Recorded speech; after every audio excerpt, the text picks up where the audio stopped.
बासुदेवपुर जड़े बंधु मोर रमाकांत बाबू मझे किछि दिन तले कहले अजय भाई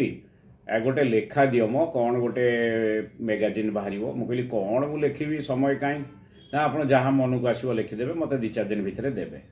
2-4 दिन पर फोन कले मु कहली अरे समय है मन को आसुनी ना अजय भाई आप जहाँ भावे कौन लिखिदेवे आठू बसिली लिखापी से हठात मन को पड़ा जिते बड़े आम सब भिजिलांस को जाऊ न्यूज कभर करने बड़ बड़ लोक सब धराई का घर 111टा प्लट अच्छी कार 3 किलो सुना बाहरी किए 5 कोटी टंका रखी तेणु बंधाई जो जाऊे पिला छुआ को देखला बेलू परिवार को देखले भारी मन कष्ट हुए कहीं धन संचिंट कि अवस्था होची शांति टिके पाउचंदी किंतु अशांति ताको बड़ी जाउची सेठू मो मन को गोटे कथा आसिला छोट कथाटे कहबी मु जानिनी आपन को केते भल लागिवो न लागिवो बाली यात्रा आउ 4-5 दिन पर प्रति वर्ष स्त्री लोक घर जो बाली यात्रा को जाती आगे बाडे ही जाती ऊपर पड़िया कप किणवे क्या 6टा कप को आगु 30-35 टंका एवं 50 टंका ये जो मु कपटा रखी बाली यात्रा कप 4-5 वर्ष है आम घरे आनी 50 टंका दे 6टा कप चा पीऊचु 5 वर्ष है फेंडरे लगिगला अलिया बा नासना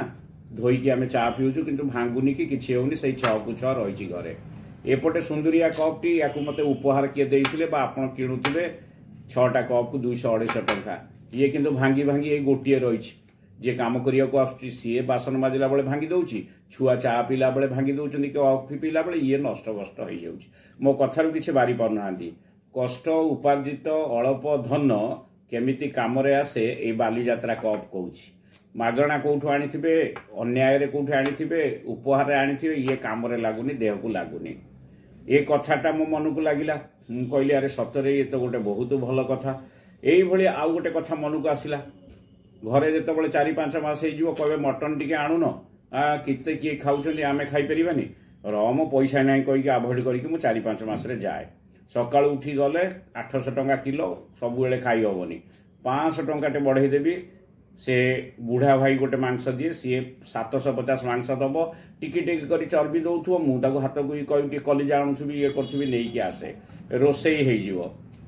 बढ़िया रोसई हो 4 पीस झोल 2 पीस लेखा आलू पकईकी लाल लाल तरकारी 4 जन जाक खाईदेबू पुओ टिके नली मागिकी गोड़टा नहीं बाडौथो थाली रे छुआ बेले आपण मैंने देखी ना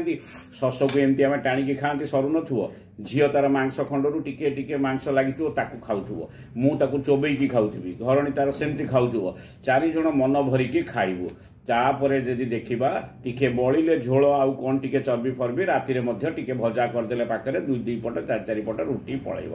500 टंका को जदि 2 ओली आम खाऊँ भलरे खाऊँ 4 मास एत शांति पाँच भोजी भात गले किंतु खाली टाणी पकाउछन्ती फोपाड़ुछन्ती टाणी पकाउछन्ती फोपाड़ुछन्ती 2 किलो नष्ट कर दउछन्ती कथा होउची निज पैसा कष्टर उपार्जन कर बरं 4 मास थरे मांस खाओ से शांति अच्छी आउ भल दामिकिया कप आ पैसा आनीबी 2 किलो 3 किलो मटन आनी खाइबी भोजी रे पकईकी खाइबी तार किछि माने नाही मो कथाटी भारी भल लागिला रमाकांत बाबू को से मैगजीन ने भी छापिले परे पटेले मु जानिनी आपन को केमती लागिवो छोट कथाटे भाबिली कहीदेली।